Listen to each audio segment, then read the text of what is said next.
Afternoon, everybody. Of course, it's a real pleasure to see you all here. It's been 2 years since we last met in this room. So it's a real pleasure to see you all, and it's particularly a pleasure to introduce our speaker tonight, old friend. We go all the way back, I don't know when, but Helen Pfeifer is an associate university professor in Ottoman history here in Department of History at Cambridge. She's a historian of the Ottoman Empire with an interest in understanding within the larger Islamic, European, and global contexts. She received her PhD from Princeton University, this is where we know each other, before joining Cambridge in 2014. Her research focuses on empire, the circulation of culture, and the management of human diversity in the early modern period. The new book here, which you have a flyer of, and there is a discount on the flyer for this particular occasion. Empire of Salons studies the social and cultural consequences of the Ottoman incorporation of the Arab world in 1516, 1517. Based on both Arabic and Ottoman Turkish sources, it shows how Ottoman literary salons contributed to a shared sociability that eased communication across the diverse and sprawling empire.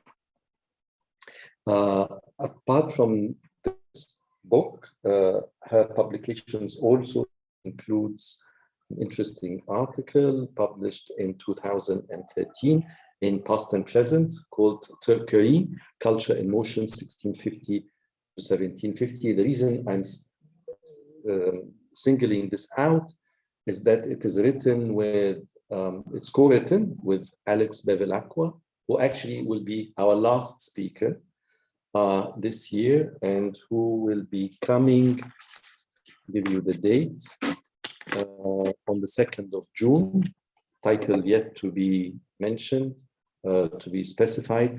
And just I'll seize the opportunity to remind you to check our website. We have 3 speakers. 5th of May, Ed Coghill from Oxford was here, but he's now in Oxford, and he'll be talking about the first Arab annals.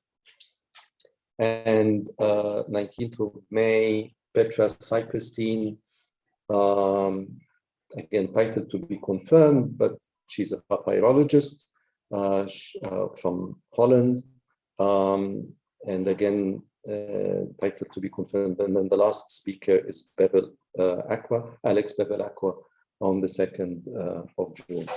So with no further ado, the talk is the same title, Empire of the Books. Ellen, it's a pleasure to see you, and I'm very much looking forward to your talk. Thank you so much. Yes, well, thank you so much, Khaled, for introducing me and for inviting me to speak here. It's a real pleasure to be back here in Cambridge. I've been gone for 2 years myself. This is also the first talk, the first book talk that I've given for the new book.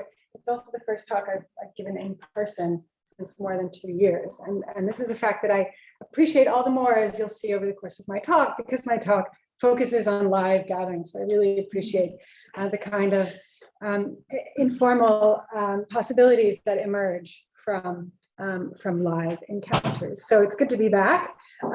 As Khaled already said, the book is out. I know it's actually physically available because a friend of mine ordered it and received it in the mail. So I'm going to pass it around in case you want to have a look. We also have the discount code. Certainly you shouldn't, if you're students especially, spend your precious money on the book. But I appreciate you coming to listen to the talk, and I look forward to your questions and having a conversation about the book later. I think we can also, if there's people here in the ether on Zoom, I think we can also share the discount code just with attendees, virtual attendees, if you want to do that, Neil, I don't know. Okay, so the book examines. Share the screen. Oh yeah, that would be great. Oh gosh, I didn't know we were not yet doing that. Yeah. Looks good.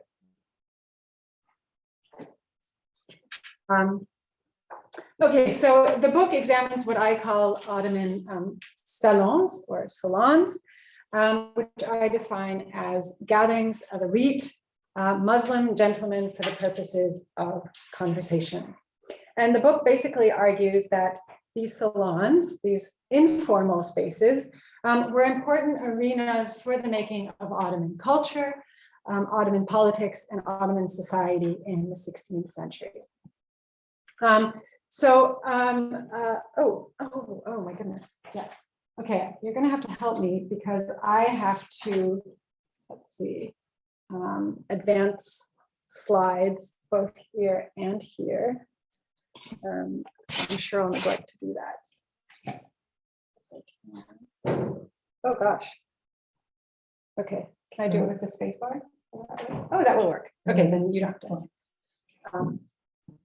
Okay, so the book argues that these salons were especially important in the wake of the Ottoman conquest of the Mamluk Sultanate, which you can see, let's see, oh gosh, too many devices, which you can see this portion why right don't here. you minimize this thing on the right? Yeah, that might We be don't helpful, really and then that's also less distracting for me. Let's see, can we move it just up here? Is that better? Okay. So these salons, I argue, were especially important in the wake of the Ottoman conquest of the Mamluk Sultanate, which was really a spectacular conquest, and I think a conquest that hasn't really received its due or very sort of concerted research, I think, in the past, and which occurred over the course of sort of lightning conquest that occurred over the course of 8 months in 15, 16, and 17.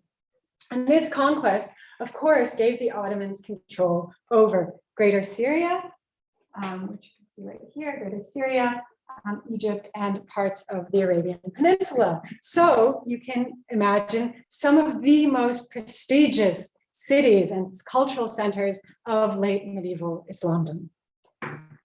The conquest also brought a new population under Ottoman rule. The Ottomans, as you can see again from this map, had hitherto been sort of concentrated in what is now Turkey and the Balkans. So Turkish speakers or speakers of Balkan languages predominated in the empire, leading in the decades leading up until the conquest. And of course, the conquest brought in an Arabic-speaking population for the first time. So the book shows that in the decades after the conquest, salons were important sites for the encounter between the Turkish-speaking Ottoman elite on the one hand and Arab provincial notables on the other. And not only were they an important site, but they were a very particular site of these encounters.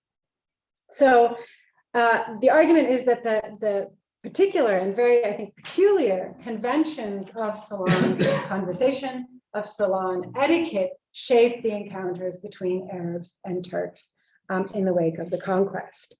So the sort of largest idea being that the context in which encounters occur really matter for what those encounters look like. And I'll elaborate on these theses over the course of the talk.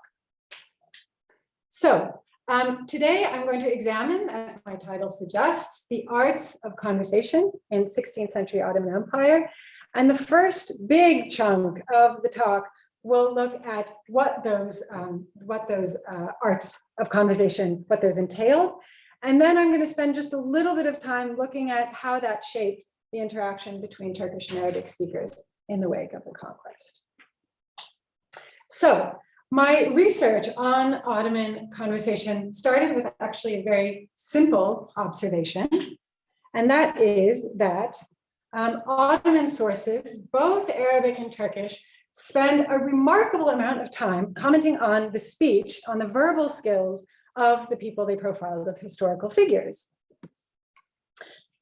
So let me give you just a couple examples. So in one case, one gentleman, it was said that he was witty with words, an excellent orator, and a delightful companion. Of another, it was said, in scholarly conversations, he elucidated key points. In debates, he made brilliant remarks in the most beautiful language. And in parties and salons, he always had the right jokes and pleasantries for the great scholars and the men of rank. And a third, my final example, is of a gentleman who is known to be an opium addict. And despite the fact that he attended salons high on opium, the source says, he would still understand what was said to him and what was being discussed in the salon and reply with the prettiest expression and the best interpretation. No small feat, having never tried opium myself. So finding these kinds of pronouncements in the written record, I thought was all the more surprising, given actually how short many of these profiles that I read were. So some of you might be familiar with the genre of biographical dictionaries, tabakat or tezkire or tarajim. And these feature just sort of strings of short biographies of venerable figures. And even though these profiles sometimes, spanned only over the course of half a page, or in this case, maybe a page, authors would take the time to highlight and comment on this sort of speaking abilities of these individuals. So here you can see this scholar was being praised as pleasant in conversation, beautiful in speech, unusual in his anecdotes, humble and modest, well-bred and sharp-minded. So the question was, why? Why was it that a man's verbal skills were so important? Why did contemporaries place so much emphasis on conversational excellence? And one of the chapters of my book is an attempt to explain that fact. And over the course of that chapter, and over the course of this talk today, I want to sort of advance slowly, layer by layer, until we can hopefully better understand the rules of refined conversation and why it meant so much to contemporaries. Now, the first and most basic reason why conversational skill was so important and so often commented on is that it was an incredibly difficult skill to master. So refined conversation in the early modern Ottoman Empire was enormously taxing.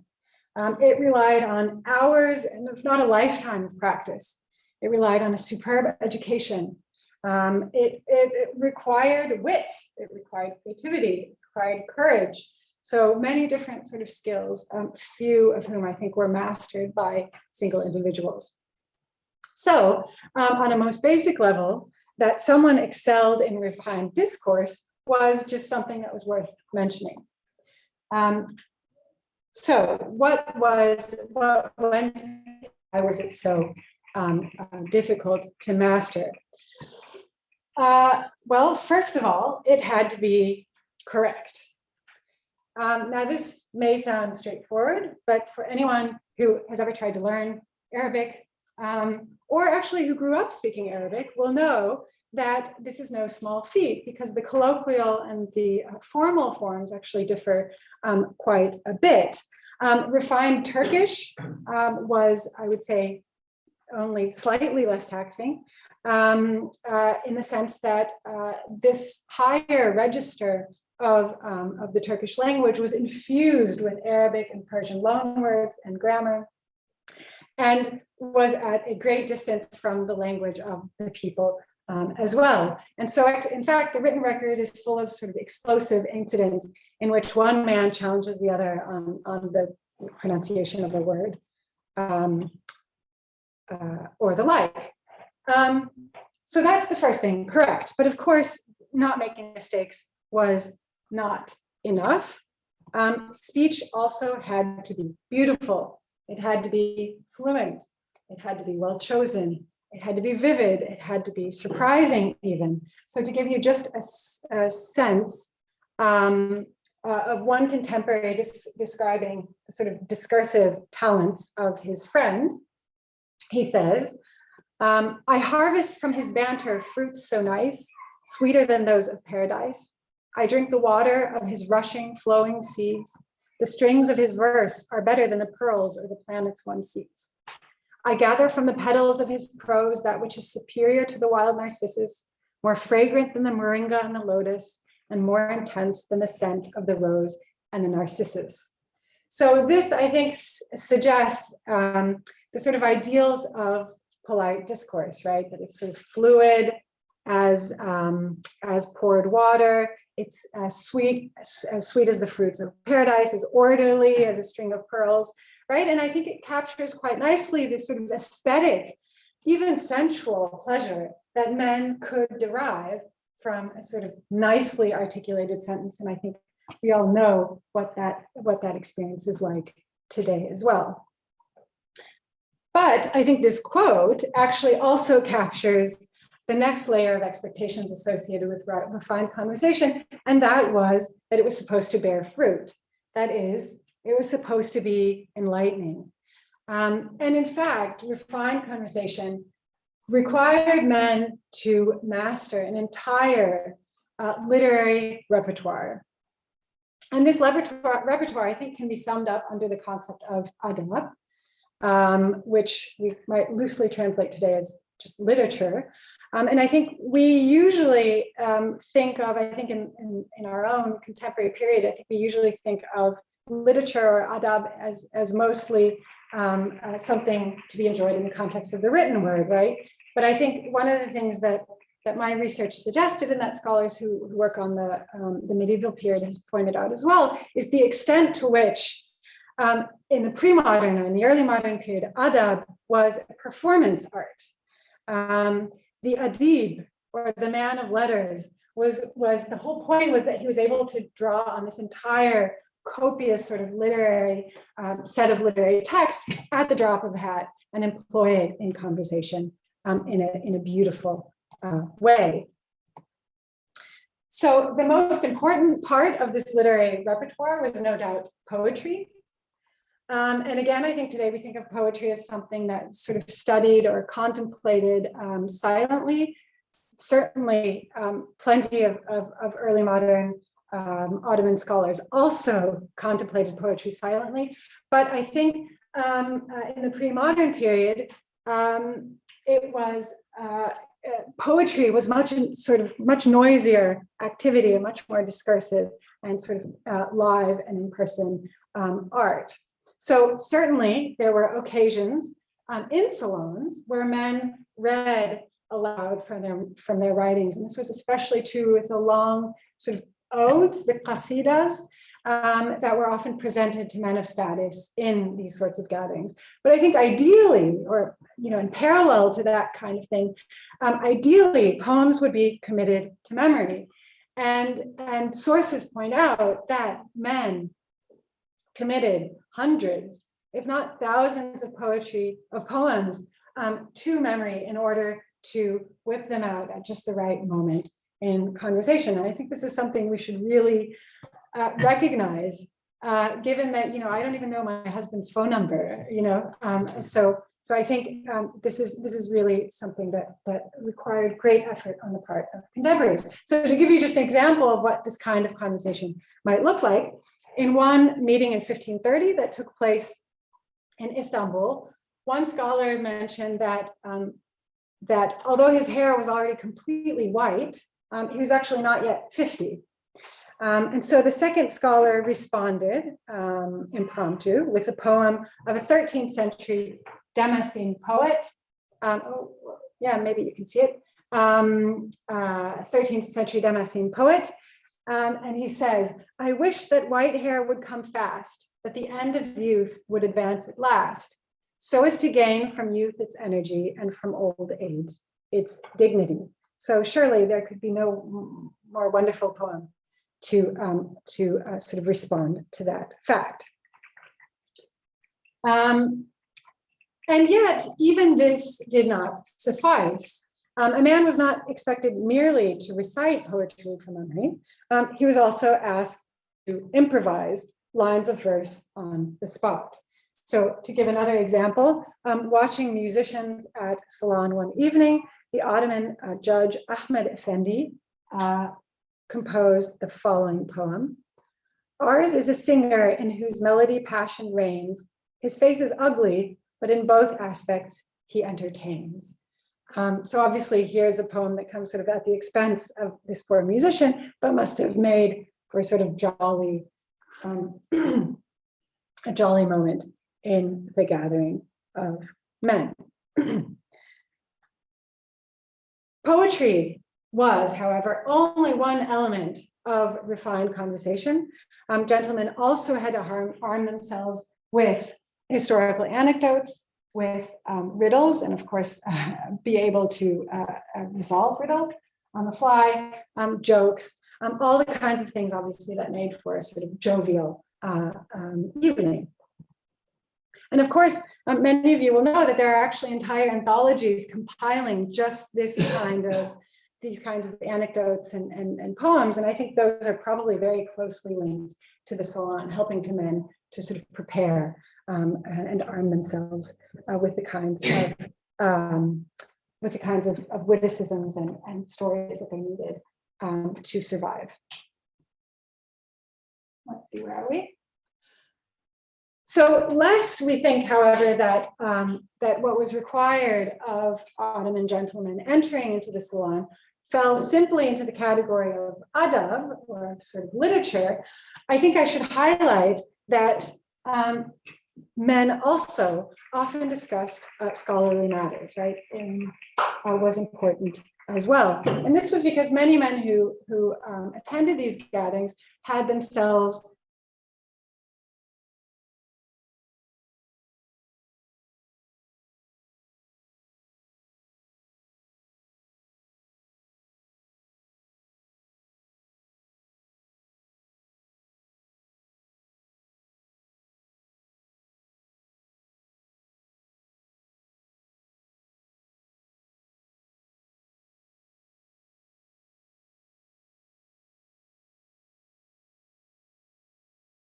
I'll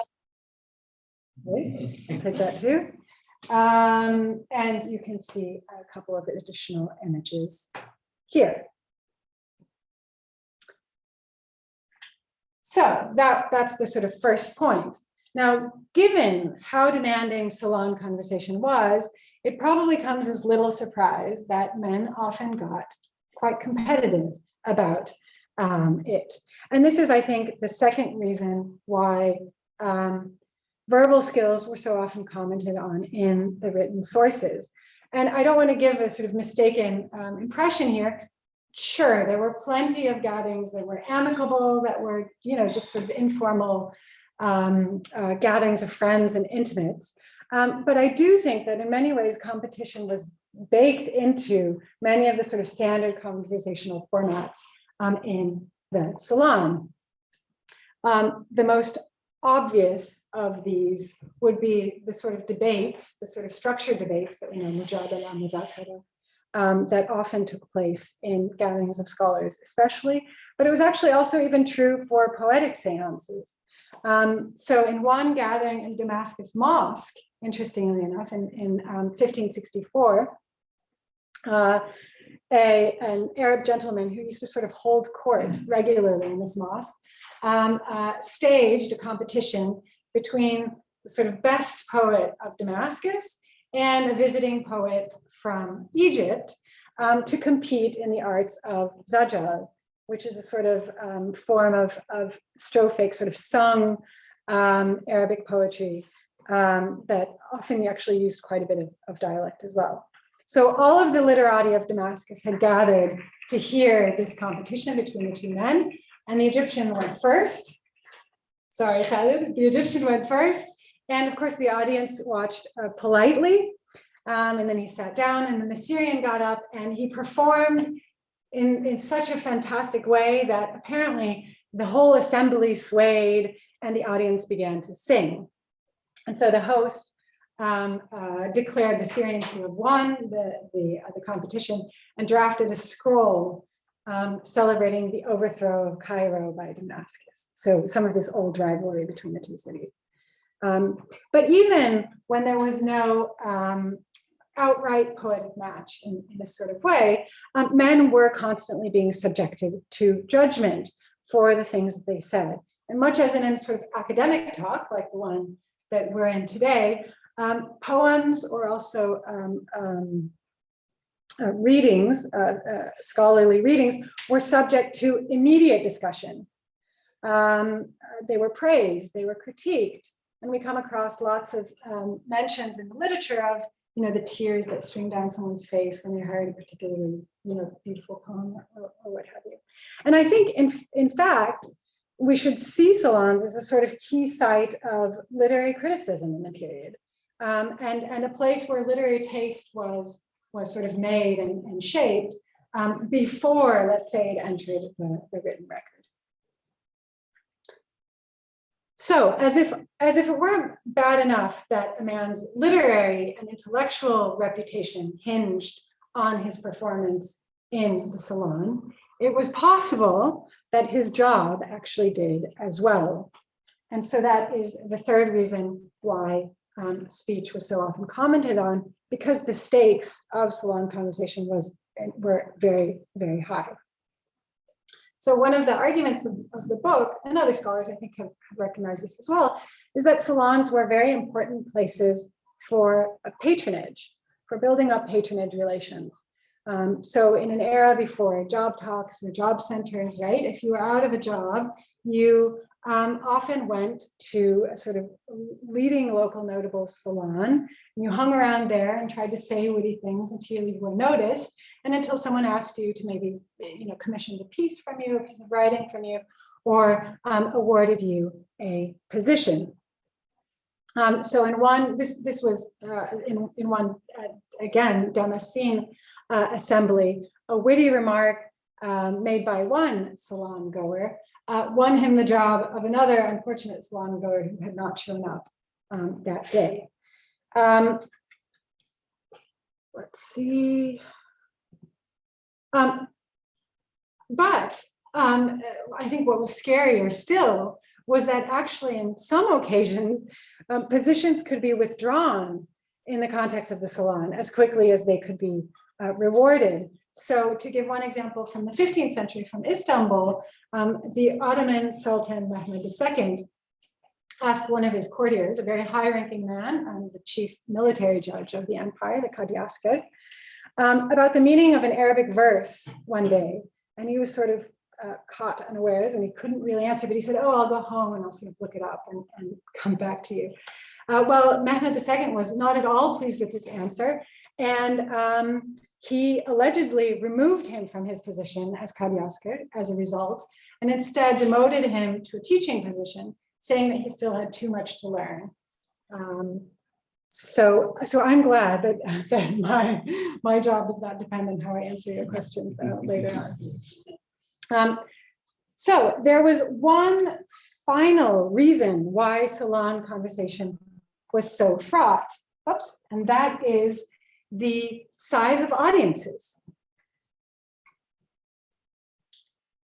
Now, on first impact, looking at these paintings and reading the sources, I think we could be forgiven for thinking that these gatherings were actually quite small. I mean, they were quite small, right? Often they were exclusive. They featured a couple of hand-picked men, right? As many as fit into the relatively small reception areas of the period. But the more research I did, the more I realized that there were a number of audiences that were actually less immediately visible, but no less important to the gathering. So if we return to our images, we can see that surrounding this sort of inner core of active participants, there were additional members external to the circle. And these were, as you can see, almost always standing up, and they were almost always younger than the men at the center. So who were these people?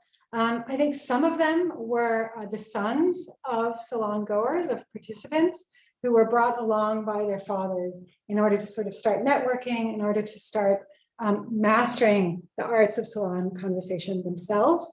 But many others, I think, were attendants, so either servants or enslaved people, members of the host or indeed the guests' household, right? Ready, standing at the ready to sort of deliver a coffee or a glass of wine or to fetch a book.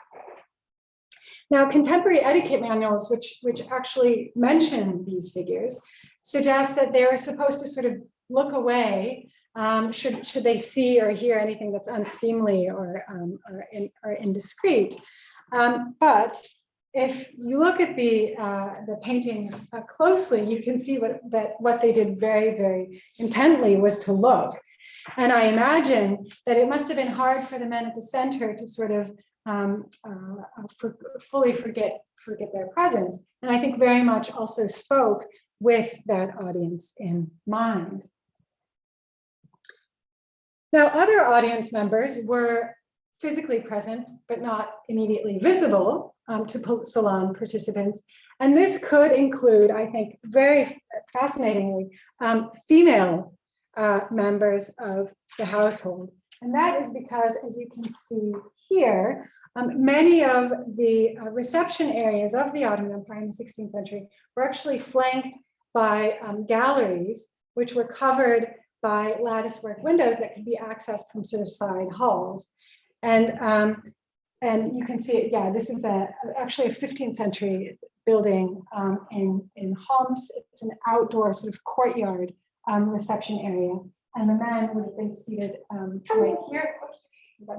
And the men would have been seated here, and members of the household may well have been watching from above. Now, that women occasionally might have actually watched these proceedings becomes clear from a satirical story in a late Mamluk etiquette manual, which caricatured a guest who boasted loudly of his sexual prowess in a gathering and sort of let his turban slip so that the women of the household could admire his silky hair. So it seems like it was not inconceivable that women would actually follow the proceedings from above. Now, the final audience for salon proceedings was not in fact physically present, but much as in our gathering today, somewhere on Zoom, virtually so. And these were people who heard and read about what happened in the salon. And salon conversation, what happened, who said what, was a source of constant interest to contemporaries, a source of gossip, one might say, in the period. And first, these kinds of stories would circulate orally at other gatherings, and eventually they would enter the written record. And so here we come full circle, right back to the written record with which I began the talk. So I'll talk just briefly about some of the sources that I used. The first is biographical dictionaries, which I've already introduced. And these included not only the kind of praise, sometimes generic, sometimes very specific, for men's verbal skills that I read at the beginning of the talk, but also, momentous or humorous anecdotes about certain gatherings. They included lists of attendees. They even included sometimes menus of what was served. Travel accounts were actually also very interested in salons and salon conversation. I think we expect travel accounts to be sort of about, knowing Evliya Çelebi and maybe European travel accounts. We expect them to be about, how many mosques a particular city had, how many hammams. And in fact, Arabic language travel accounts from the 16th century do feature that kind of information. They do talk about the sort of ardors of the journey, but they are actually equally, if not more, I would say, interested in the kinds of conversations that men had with other elites as they traveled across the empire. So they were a great source for me as well. Letters, and I found one letter collection likewise reported on certain meetings or sort of contained reminiscences about the bygone days and how we used to talk and joke together as well. So for me, of course, it was great to have access to this archive of records of polite gatherings. For contemporaries, though, it was more of a mixed bag, right? You can imagine that it meant that for better or for worse, what they said or what they did in a salon could very, very quickly become public knowledge, and not just within a particular locale, but really with the circulation of men across the empire, the circulation of texts across the empire as a whole. So this brings me to the final portion of my talk, in which I'd like to address that second question that I posed at the outset, which is, how did conversational conventions affect relations between Turkish and Arabic speakers in the wake of the 15, 16, 17 conquest? And this is going to necessarily be abbreviated, but in short, they mattered immensely, I think. So here we can bring up a map again of Ottoman territories in the 15th century, and then the Mamluk Empire as well. So you have that in your head. So on the one hand, in their sort of roughest outlines, we can say that both Turkish speakers and Arabic speakers, or both Ottomans and residents of the Mamluk Empire, shared a basic conception of salon etiquette, of salon conversation. Both of them valued poetry. Both of them, in fact, shared a set of written texts that derived, as you might imagine, from a shared sort of Islamic tradition, right? The Quran, Hadith, but also the sort of immense literary repertoire that sort of grew out of those texts. Both groups, of course, even had a language in common, Arabic, which all Ottoman elites in the 15th and indeed in the 16th and into the 20th century, which all Ottoman elites learned as part of their training, whether they were trained in a madrasa or whether they were trained in the palace or in the house of the sort of high-ranking official. So that looks good. On the other hand, however, the specifics, and this is I think what really matters, the specifics of salon conversation were actually quite different on the eve of the conquest. So in matters of scholarship, for example, in the decades leading up to the Ottoman conquest, certainly Ottoman elites were interested in what was being written in Mamluk lands. Scholars of the Mamluk Empire were somewhat interested in what was being written in Ottoman lands. But it's fair to say that I think many of the texts that Ottoman scholars engaged with most closely were written either in Ottoman lands or in the sort of Persian, Central Asian regions to the east of the Ottoman Empire. The differences, I think, were even starker when it came to poetry. So again, to be sure, Ottoman elites did take an interest in Arabic poetry. Some of them even composed Arabic poetry. However, salon conversation was very, very much based on a Turkish idiom and a Turkish sort of literary repertoire to a certain extent on a secondary level, the Persian language and literary tradition. So Arabic was really last in line. And although, so in the Ottoman Empire, it's fair to say that it was Turkish that was spoken in most Ottoman salons, and it was Turkish poetry that gave Ottoman scholars a real standing in those salons. And this differs from the Mamluk lands, where certainly there was also a Turkish-speaking elite, of course the Mamluks themselves, but when it came to most of the salons of the Mamluk lands, the sort of elite Arabic-speaking population really focused their energies on Arabic and not on Turkish in the context of salon conversation. So, what did this mean for the gatherings that brought Turkish and Arabic speakers together after the conquest? Well, from a modern perspective, we might expect Ottoman sort of conquering elites to march in and to demand that the local population would, converse in Turkish, the language of the Ottoman elite, right? This is what we might have come to expect from, say, French or British experiences of empire to employ translators. But this was, of course, not so. Turkish-speaking Ottoman elites who traveled to Ottoman lands, who were imported in Ottoman lands, did engage in Arabic language conversation with Arabic language elites. And I think this has, as you might guess, everything to do with the status of Arabic. The status of Arabic as a sacred language, the status of Arabic as a cosmopolitan language, as the international language of scholarship and of religion. So what this meant was that Ottomans could not afford to ignore the language, right? Because it formed the basis of their own scholarship and their own, of course, pious practice. And were they to ignore it, I think they would be open to the accusation of not being good scholars or not being good Muslims. And that was, of course, not a good prospect. Now, having heard my presentation, I think you all can imagine what that meant for Ottoman scholars or Ottoman elites, let's say, going to the Arab provinces, being expected to partake in an Arabic language salon. Namely, they had to speak fluently, they had to speak beautifully, they had to be aware of and employ the Arabic language literary tradition.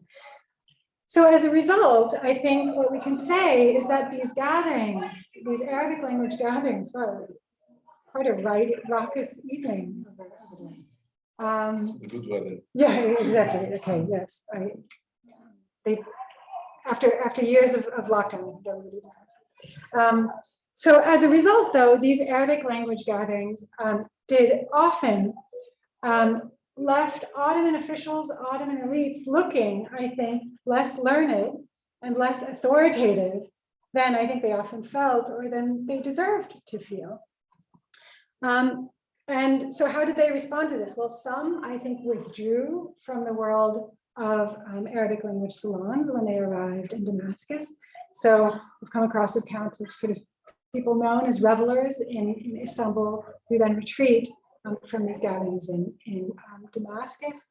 Others sort of watched silently from the sidelines and let others sort of do the talking.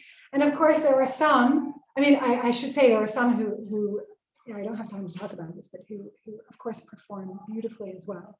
But there were some who, especially in the early decades, who dared to take part in the proceedings, but were not always given full appreciation by their Arabic hosts and colleagues. So just to give one or two examples, on one occasion, apparently, again, this is all,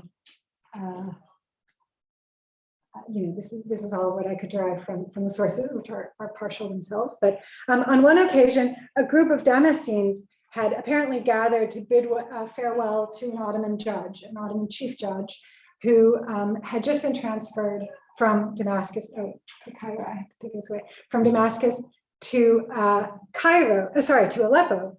And so the judge, the Turkish language judge, apparently declared gallantly, if there's something you need from the Aleppo, Al-Halab, then feel free to let me know so that I can send it to a Damascus, ila Sham. So this is my attempt to sort of translate the Arabic, right? So Halab or Aleppo does not take a definite article, but Sham does. And so what the unfortunate chief judge did is switch it. So he gave Aleppo the definite article and took it away from Sham. So one witty participant replied, "We have no need of anything at all except the definite article, that left Damascus. Do us a favor and send it." So yeah, it's a funny joke, but it's obviously a joke that was made at the expense of this Ottoman judge and someone who I think had a very healthy sense of self-respect. Let's see. On another occasion, an Arab scholar presented a poem to another Ottoman magistrate again. And when this magistrate apparently only showed a sort of lukewarm interest in the poem, the scholar declared that this must be because of his inadequate sophistication in literature and his lack of experience with diction among eloquent Arabs. Now, of course, you wouldn't be often in maybe assuming that his critique of the Ottoman judge came from his own sort of wounded ego, right? But it still suggests the kinds of topoi that were out there that Arab scholars sometimes drew on in order to characterize and lampoon Turkish speakers. So, having heard about how high the stakes were in the salon and the extent to which they contributed to a man's authority and standing, I hope you can appreciate better just how fraught some of these salons must have been for the Ottoman officials who joined them. And again, I should emphasize that many of these officials were some of the most well-educated, high-ranking men of the empire, because being especially appointed as chief judge on the Qadi al-Qudat in the period was something that was great prestige. So sure, these men had real power in the sense that they had a state backing them, they had a military backing them, right? They also had the power of patronage. They had the power to distribute favors. So I don't want to give the sense that they were not powerful. They absolutely were. But in the salon, they often lacked, I think, some of the soft power or the authority, the informal authority that a mastery of refined conversation would have brought. So, and this is my very last slide, to return to the claims with which I started this presentation. Again, salons were a very particular site of encounter between Turkish and Arabic speakers. And I think that the expectations for cultured conversation were not just incidental to this encounter. They didn't just determine the form of the relations, but they really, I think, helped to determine the substance of those relationships in a serious way. That is, who had authority in particular situations. So I think, again, when we study encounters, we would do well to pay attention to these kinds of particularities of certain contexts. In the arenas of war and administration, it's clear that Ottoman elites from the Central Lands had the power. But in the arena of the salon, power relations, I think, were a good deal more complicated. So thank you very much. Thank you. That's all I have to say.